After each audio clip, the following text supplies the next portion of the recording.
Ini nih kisah nyata sih. Ada orang Indonesia yang bekerja di Okinawa, eh, dan beliau meninggal. Pas masuk saya di apa sih? Ditarik tuh sama polisi Jepang, tarik ke dalam. Nah, musibah bagaimana itu?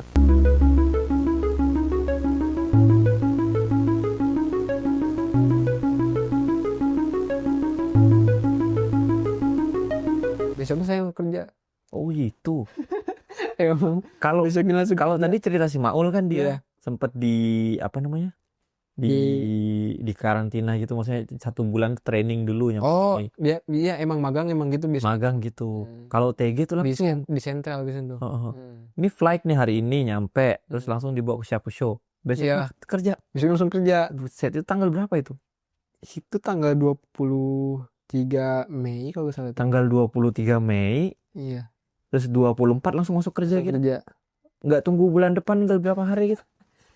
Nggak. Enggak itu langsung besoknya langsung masuk kerja sih. Oke. Terus yang musnya tuh kirain saya tuh saya bagian di kojonya tuh kayak bagian di pabriknya. Oke. Tahu-taunya tuh saya di tempat ini tuh di restoran. Oke. Ya memang kayak lah kok saya di restoran kan saya SSU-nya juga pengelolaan makanan. Nah, tangga Shoku. Iya bukan. Oke. Habis itu ya nggak ada senpai orang Indonesianya tuh. Oh. Lah kan tadi berempat berangkat. Saya jadi yang kan semuanya 8. 8, heeh. Saya berempat duluan tuh. Heeh. Itu udah dibagi-bagi, ada yang bagian ke sini, ada bagian ke sini. Jadi perusahaan tuh ada kojonya tuh, ada sentralnya tuh kan. Ada cabangnya juga banyak. Oke. Nah, kemudian saya tuh Berarti misah nih 4 orang nih. Nggak satu toko nih. cuman sama satu. Jadi saya 2 orang lah yang barengan tuh 2 orangnya ke restoran tuh. Oh. Cuma- Nggak ada sempainya. Iya, ada Sekarang senpai orang kali Indonesia. senpai berarti. Jadi angkatan pertama di situ kayak. Oke. Iya, habis itu pas masuk kan bahasa Jepang saya tuh masih gimana ya? Masih Ya ente iya lah. dangkal banget. Langsung dengar orang Jepang bicara kayak Ini ngomong apa? beda jauh sama cokai-cokai N4 apa gimana gitu. Heeh. Ini mah udah gawat kesini. Tapi bisa kerja di hari-hari awal-awal. Nah, yang saya syukur itu sampai sekarang dapat leadernya tuh baik, enak Mhm. gitu. Saya pas masuk tuh Mhm. udah dikasih transit sama dia. Oh. Dia udah kayak bikin list di HP-nya tuh Heeh. pakai bahasa Indonesia kayak Heeh. pas awal masuk ini kayak Mhm. Cina tolong lihat inilah gitu kalau tolong lihat ini gitu. Saya lihat tuh kayak pertama kayak bersihin ini dulu biasalah awal pertama soji gitu bersihin iya dia juga kayak ngobrol pakai translate dia jadi kayak paham lah. Baik ya. Iya bener, enak banget sih untungnya. Tapi emang gitu, orang Okinawa itu terkenal sih di seluruh Jepang. Iya emang Lebih kalau bahasa Jawanya gerapya. Apa ya? iya Lebih welcome. welcome bener. Jadi mereka sama orang asing tuh nggak kayak kan kalau orang asing kayaknya agak jauh gitu. Iya, Nih, iya, ada iya, sekat iya. lah bisnya. Heeh. Kalau di sini Tahu enak nggak? sih orangnya. Tahu nggak kenapa? Kenapa? Karena banyak orang Amerika di Iya, sini. bener sih. Orang Amerika, buset, banyak amat. Sering Iya, sering sih. handle orang Amerika. Hello orang Amerika. Ngobrol sama mereka gitu Oh, atau kalau main itu sama mereka. enggak sih. Enggak nyampe main sama orang Amerika tuh. Paling kan saya di restoran tuh. Mhm. Cuman tiap hari udah pasti ada orang Amerika. Restorannya apa nih? Jimmy. Jimmy itu kalau di Okinawa tuh yang bikin biasanya kita beli kue di sana. Ya emang kue sih sebenarnya. Kue tuh. Cuman ada restorannya. Kita biasanya buffet kalau ke sana kan. bener itu. Udah ada supanya juga sih. Iya, ada supanya juga. Jadi di Jimmy nih. Iya, jadi maksudnya lah kok saya jadi bagian di restoran saya tuh. Tapi untungnya kerjaannya tuh kalau sekarang udah paham nih kerjaan emang enak sih gitu saya tuh. Enak kenapa enak? Gimana ya? Udah kita tuh dikasih leader baik. Kerjaan juga nggak begitu berat lah. Iya, gitulah maksudnya buat teman-teman sih yang di rumah ya. Apa ya? Tiap kerjaan tuh pasti ada enaknya, ada nggak enaknya. Ada enaknya bener-bener. Kayak tadi Kang Jejen mau berangkat ke Jepang tapi ternyata ke Okinawa gitu. Okinawa jauh banget dari mana-mana gitu. Iya bener. Tapi tetap aja ada enaknya. Enaknya apa? Dapat leadernya enak, teman kerjanya enak, customernya enak, kayak gitu-gitu. Iya bener. Itu sih yang harus disyukurin, jadi biar nggak selalu fokus ke nggak enaknya, pengen pindah pengen ini gitu nih. Soalnya kan kayak teman-teman ngomongnya Okinawa bukan Jepang katanya. Okinawa tuh Taiwan gitu. Iya sih itu. Tapi aku tuh dari awal ke Jepang itu ke Okinawa. Mm-mm. Terus kerja juga aku mutusin buat ke Di Okinawa. Okinawa. Aku yang milih sendiri ke Okinawa. Kenapa itu? Karena dulu waktu zaman aku kuliah, aku tuh punya temen kelas itu banyak orang Hawaii. Benar. Banyak orang Hawaii. Terus dia pernah kasih magazine nggak apa tuh. Ini dan di magazine itu bilang Okinawa versus Hawaii. Jadi gitu. Terus di situ aku baca artikel-artikelnya. Iya. Jadi gimana Amerika nge-manage Hawaii itu yang akan dilakukan Jepang nge-manage Okinawa. Oh gitu gitu. Pernah tahu nggak Hawaii itu posisinya di mana? Iya tahu. Hawaii itu di tengah Pasifik tuh. Terus Amerika mainland tuh jauh di sana. Kamu harus terbang berapa jam gitu baru nyampe ke Hawaii. Sama Okinawa juga jauh nih di bawah nih. Mainland Jepang mainland di sini nih. Nah, gitu. Jadi ini mau di apa? Samain kayak Hawaii. Jadi tempat ini tuh mau dijadikan kayak Balinya. Oh iya Balinya Jepang. Iya, jadi kamu kalau mau jalan-jalan ke pantai nggak usah jauh-jauh ke Hawaii, main ke Okinawa aja gitu. Oh iya. Kamu kalau mau main ke pantai nggak usah ke Bali, di Okinawa aja gitu. Nah, habis ini tuh waktu aku 2016 ke Cina, itu banyak banget orang Cina yang tahu Okinawa. Aku ke Taiwan waktu itu ada temanku nikahan 2017. Aku diundang karena teman dekat kan. Ya mau gak mau aku datang. Oh, teman dekatku dua-duanya nih. Yang satu orang Jepang, yang satu orang Taiwan. Yang orang Taiwan teman sekelasku. Yang orang Jepang teman dekatku, teman mainku waktu aku di sini. Terus mereka nikah gitu. Yang bantuin mereka nyomblangin juga aku gitu. Karena si cowok ini dia pengen deketin si cewek Taiwan ini. Gimana caranya gimana? Oh ini ada Deden teman kelasnya nih. Ajakin Deden, kamu ajakin Shu. Kamu ajakin Shu. Oke, ayo kataku. Jadi kita jalan bareng. Nah, aku tuh kayak saksi hidup lah mereka tuh jadi belum jadian sampai akhirnya jadian, sampai dia belajar bahasa Cina. Nah, si yang cewek kan emang belajar bahasa Jepang Oh nih. iya. Sama-sama ini terus habis itu akhirnya mereka nikah tuh udah kirim undangan. Wah, ada ke Indonesia. Ya udah aku terbang lah akhirnya dari Indonesia datang ke sana. Waktu di Taiwan juga semuanya tahu Okinawa. Gila, bener ya magazine yang waktu itu orang Hawaii itu bilang gitu. Kenapa? Aku tanya mereka kan, kenapa kamu mau jalan-jalan ke Okinawa gitu. Dan kalau aku pergi ke Hawaii, aku nggak bisa bahasa Inggris. Dia bilang kayak gitu. Bahasa Inggris tuh kayak gini bata-bata. Apa nggak lancar gitu. Kalau aku pergi ke Bali, aku juga nggak bisa bahasa Inggris, nggak bisa bahasa Indonesia. Tapi kalau aku pergi ke Okinawa, aku bisa tulis kanjinya, ditunjukin. Orang sana ngerti. Oh gitu. Iya, jadi orang Hong Kong, orang Taiwan, orang Shanghai gitu yang aku pernah di sana tuh mereka suka banget ke Okinawa karena mereka mau main ke pantai, pantainya bagus, nggak kalah sama Hawaii, nggak kalah sama Bali. Tapi mereka juga bisa nyaman karena mereka komunikasi pakai kanji. Bener kanji sih. Itu yang bikin wah emang Okinawa potensial sih gitu. Itu orang Taiwan enaknya ada kanji ya. Kalau Indonesia kanji paling tapi ntar kalau terbiasa pakai kanji, kanji itu banyak banget filosofinya. Jadi misalnya kanji apa cuma ditambahin ini artinya berubah banget. Total. Jadi ada filosofinya juga di situ. Jadi mereka ngajarin budayanya ke orang-orang Jepang yang muda tuh kayak gitu. Bener. Gitu sih. Iya sih. Misal nggak di Okinawa ini? Nyesel enggak sih kasih aku. Enak-enak aja. Malahan saya tuh ditawarin kayak mau gak ke atas gitu pindah. Saya tuh paling saya 2 tahunan sih nggak mau cuman setahun di sini gitu. Benar. Soalnya nggak enak juga. Saya udah dapat leader ya enak gitu. Terus leader juga udah nanya sih ke saya tuh kayak mau sampai kapan di sini. Kebetulan dia tuh ngomong saya juga katanya tahun depan pindah tugas katanya. Kalau saya pindah tugas mah nggak apa-apa kalau mau keluar juga. Ini leader apa ini leader di lapangan itu. Oh bukan dari TSK bukan Itu leader di perusahaan. Orang Jepang. Jadi kayak dia emang ngerasa kebantu banget lah pas kita tuh kerja di situ tuh. Terus itu udah nyampein apa nih buat leadernya nih? Buat leader Nihongo de mo nihongo wa nai ka. Nihongo wakaranai desu. Jeng. Nanti lama-lama juga bisa bahasa Jepang. emosi niatan tuh pengen bahasa Jepang tuh pengen lancar sebenarnya. Baru Tapi bener kalau di tempat-tempat yang kaitannya ketemu sama customer itu bisa asal niat ya.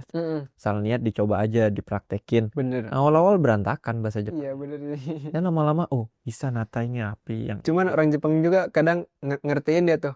Oh iya maksudnya gini mungkin gitu. Dia kayak oh iya paham. Padahal kita cuman ngasih kotoba itu juga nggak jadi bumpo nggak ya. jadi. Iya bener. Aduh emang oh. Cuman orang Jepang juga kayak gimana ya, lihat kita yang kayak gitu Gambar terus soalnya. wah isina. Iya. Satu sih yang aku pernah dengar sih tentang ini Mas Jajan nih. Ada pengalaman horor kayaknya. Bukan pengalaman horor sih ya, maksudnya Iya pas awal datang tuh. iya Ini ada. nggak apa-apa kan diomongin kan? Iya sih Gimana? kayak horor sih bukan, cuman itu musibah lah. Musibah ya, ada musibah. Iya. Aku dengar juga sewaktu ada berita itu juga. Jadi nyumbang dikit-dikit sih. saya tuh baru 2 bulan kayaknya. 2 bulan. Baru 2 bulan di situ. Saya juga belum deket banget lah sama beliau tuh. Udah emang ya tiap malam tuh dia sering video call kan sama istri sama anaknya. Emang tiap malam gitu. Di Jimmy juga dia atau enggak? Iya di Jimmy sama. Oke. Kebetulan Yang 4 bareng ini bukan? beda, dia udah sampai saya. Udah lama dia tuh. Kebetulan si kamarnya tuh sebelah saya. Jadi dia tiap video call tuh. Itu kan rumahnya 2 lantai tadi ya? Iya 2 lantai. Nah saya tuh kan lantai 2 tuh. Lantai 2. Lantai 2 tuh ada 4 kamar. Oke. Jadi ya sebelahan lah. Jadi kedengeran dia tuh pas video call apa gimana tuh pasti tiap malam kedengeran gitu. Pas lagi sebelum kejadian tuh ya semalamnya dia lagi video call sama gitu. Cuman ada kayak ada suara yang enggak apa sih, yang enggak biasa lah gitu. Mungkin saya tuh lagi video call, soalnya kan video callnya masih jalan tuh. Si anak sama istri tuh masih ngobrol lah. Saya gak nyangka buruk kayak gimana tuh. Ya besoknya saya kan itu hari apa? kalau sih saya udah lupa tuh. Tak kebetulan tuh saya tidur jam 11-an kayaknya. Jam 11 lebihan. Jam 3 saya kebangun. Mimpi buruk tuh di situ.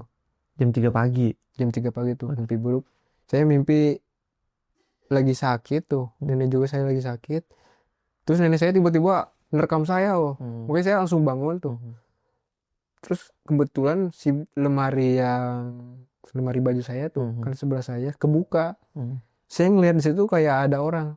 Kayak orang lagi gini Mungkin saya langsung apa sih refleks nyalain lampu tuh. Terus lihat gitu. Nah saya juga kebetulan langsung lihat ke atas kamarnya. Ini kamar sendiri. Kamar sendiri. Cuman kesekat ya tuh ya. Kesekat. Iya. Jam 3 pagi tuh kebangun. Jam 3 pagi. Kayak ada orang gitu di lemari. Di lemari. Makanya saya tuh di situ nggak bisa tidur lagi nyampe jam 4:30. Nah kan orang-orang tuh jam 4 tuh udah pada bangun biasanya. Soalnya ada yang masuk jam 4. Jam 4 jam 5. Udah pada bangun. Saya tidur lagi jam 5-an kayaknya. Jam 5-an saya baru tidur lagi, soalnya saya bagian jam 10 siangan. Saya berangkat jam 10. Pas pulang saya udah gak enak sih. Itu tuh ngerasa tuh pas pulang lah kok banyak orang di rumah tuh. Terus ada polisi sama ambulan. Kenapa ini? Pas masuk saya tiba-tiba pas mau masuk di pintu kan sama teman-teman semua tuh masuk gitu. Pas masuk saya di apa sih, ditarik tuh sama polisi Jepang, ditarik ke dalam. Terus diinterogasi gitu. Biasa kayak nanya semalam di mana gimana, terus gimana gitu. Terus saya yang jawab lah yang emang setahu saya gitu. Jadi ini nih kisah nyata sih. Ada orang Indonesia yang bekerja di Okinawa dan beliau meninggal. Dan yang meninggal itu kamarnya sebelah sama kayaknya Jajan. Iya benar. Jadi jam 3 itu kebangun, terus habisnya tapi tidur lagi. Nggak ngintip sebelah atau apa itu. Iya, soalnya saya lemari tutup, nggak ini. Sebetulnya pas dari sebelum itu tuh dia tuh udah ngechat saya si almarhum tuh. Jen katanya ini AC-nya jangan nyalain dulu, saya lagi sakit katanya. Itu malam sebelum tidur. Sebelum tidur pas saya mau pulang lah itu. Oke, oke. Dia ngechat duluan tuh. Saya buka itu kalau mau pakai apa sih? Pakai kipas saya aja tuh. Udah disimpan katanya di depan pintu gitu. Oke, oke. Dia emang udah nyimpan kipas di depan pintu tuh. Saya ambil kipas tuh. Ya gak apa-apa sih gak saya gak pakai juga gitu. Dia emang lagi sakit katanya gitu. Gak enak. Kirain saya tuh pas siang itu dia tuh kerja kan dia kalau kerja udah pas saya bangun biasanya tuh udah gak ada siapa-siapa di rumah itu. Udah pada kerja semua biasanya tuh kan. Nah pas pulang saya ini ada apa gitu. Oh, jadi awalnya tuh ngira itu 1 hari doang itu. Ini ada apa? Saya dikasih tahu sama teman di situ. Dia ngobrol ini katanya Mas inilah gitu. Almarhum katanya musibah bagaimana gitu. Saya langsung refleks apa apa iya gitu apa gimana gitu kan. Gak nyangka bagaimana kan padanya masih kerja gitu. Saya juga gak tahu tuh pas kesisnya diinterogasi lah sama polisi. Kayak kemarin terakhir kali lihat kapan apa jam berapa terus ada komunikasi gak apa gimana. Terus saya cuman gini-gini doang sini. Saya juga belum kenal jauh lah sama beliau tuh. Ya dari situ bikin apa ya ada pembelajaran lah. Kalau misalnya ada teman lagi sakit apa gimana terus kita tuh beda kamar jenguk lah sebentar-bentar gitu. Soalnya kebetulan beliau juga ketemunya tuh sama temen kan biasanya tuh dia makan tuh malam ya maghriban lah habis maghriban tuh biasa tuh makan ke bawah bareng-bareng gitu. Nah dia tuh nggak makan terus iseng Di malam itu dia nggak makan ke bawah. iya Sama malam sebelumnya. maksudnya masih ada Oke, oke. pas malam itu iseng lah tuh temen tuh katanya naik ke atas karena atas itu kayak sekatnya tuh nggak nyampe atas banget jadi bisa naik tuh bisa lihat gitu. Dia lihat dari atas terkejut tuh temen tuh katanya terkejut lihat beliau udah keras. Itu pas siang. Pas pulang kerja itu. Maghriban kayaknya ketemunya tuh tapi kata polisi beliau meninggal sekitar jam 10 siangan atau gak tahu jam berapa soalnya udah keras udah kaku itu tuh.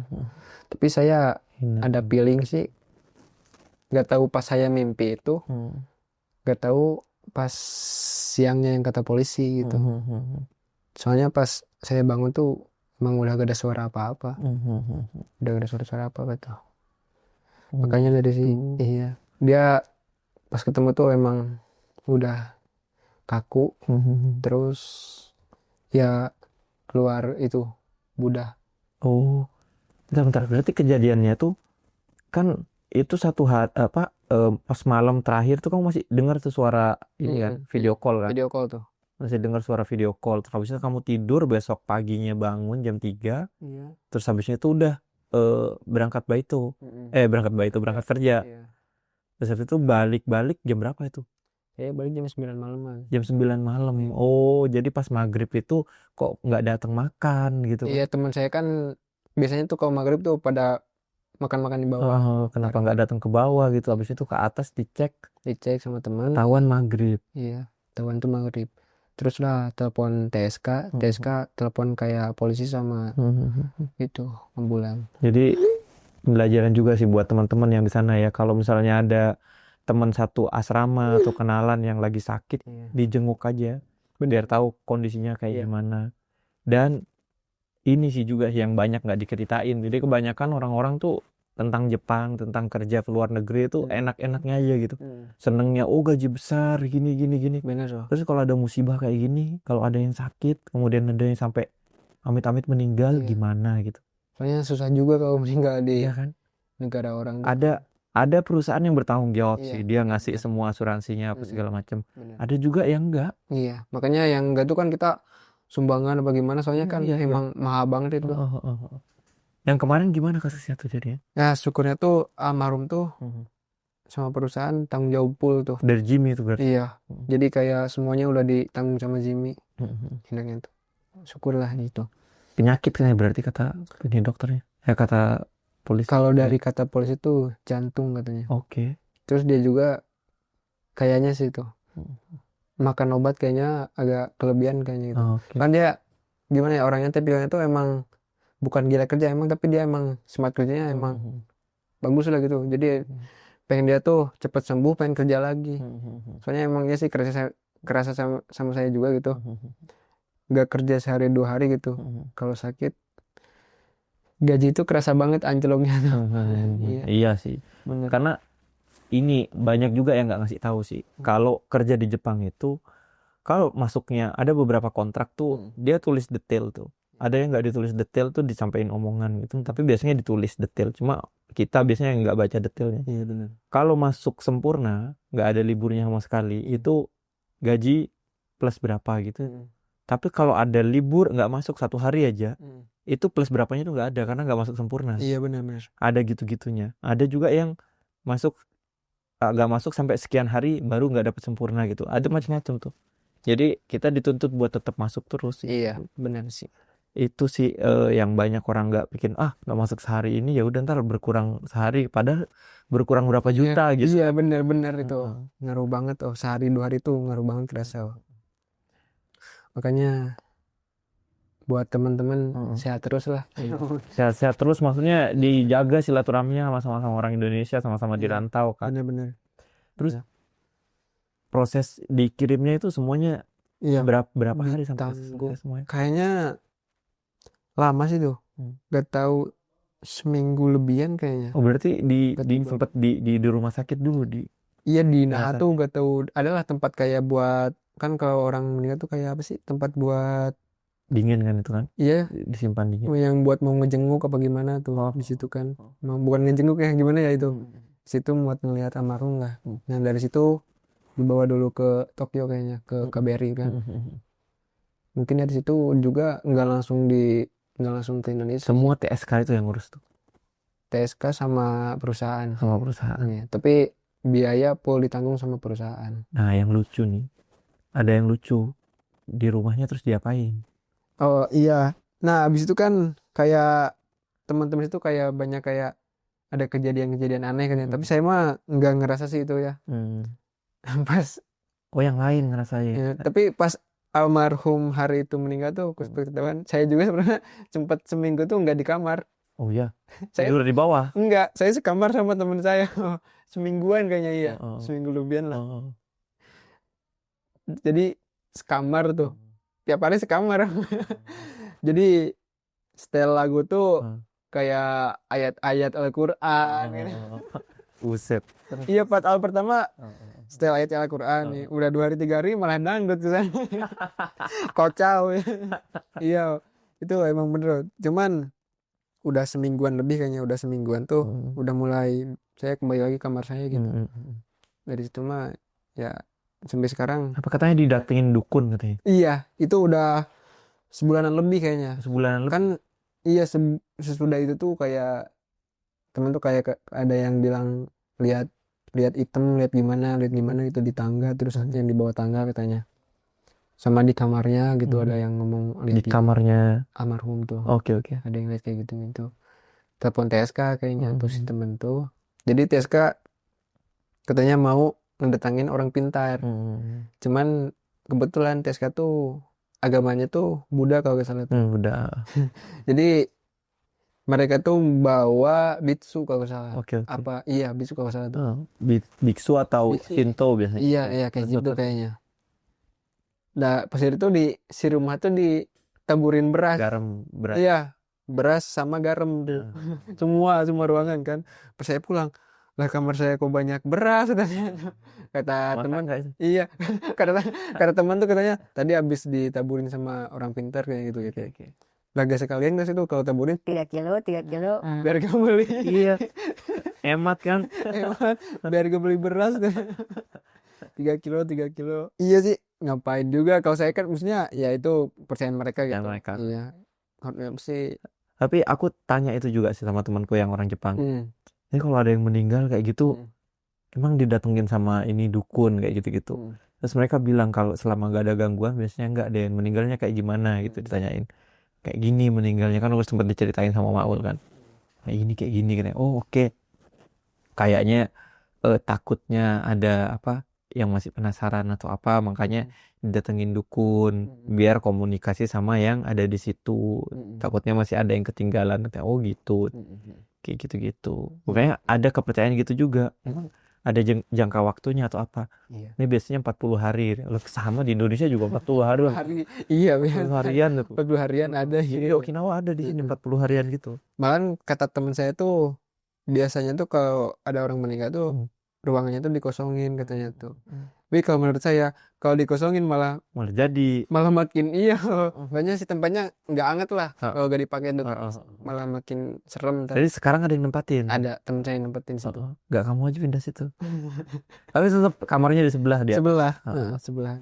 Ya udah gak apa-apa sih, sekarang udah ngerasa biasa aja sih. Udah normal terus. Ya, Cuman ya gitu. berduka lah ya. Iya benar. Jadi resikonya tuh kerja di luar negeri tuh nggak cuma manis-manisnya aja, gajinya tinggi atau apa, tapi kalau ada meninggal kayak gini itu nggak cuma keluarganya, semuanya juga susah Bener. TSK kedutaan juga. Masih mending ini apa sih, kita dapat perusahaan tuh tanggung jawab lah. Jadi ya enak. Dimana yang perusahaannya gak tanggung jawab itu kan susah mau balikin jasanya ke Indonesia. Iya, kebanyakan juga biasanya malah dikremasi di sini. Dikremasi di sini karena ongkos ngirim mayat ke luar negeri juga prosesnya susah, gampang. Oh, mahal juga itu. Gila. Memang. Pengalamannya, aku tuh nggak pernah punya pengalaman kayak gini. Pasti teman-teman yang lain juga nggak ada yang punya pengalaman kayak gini nih. Langka ini loh. Maksudnya saya baru 2 bulan ke Jepang, udah kayak gini sama sensei yang tadi dikasih tahu nggak? Emang nanti ada temennya yang enggak. Tapi apa tips triknya nih? Jangan sampai tersesat ke LPK yang salah atau ke jalur yang salah. Satu sih kayaknya.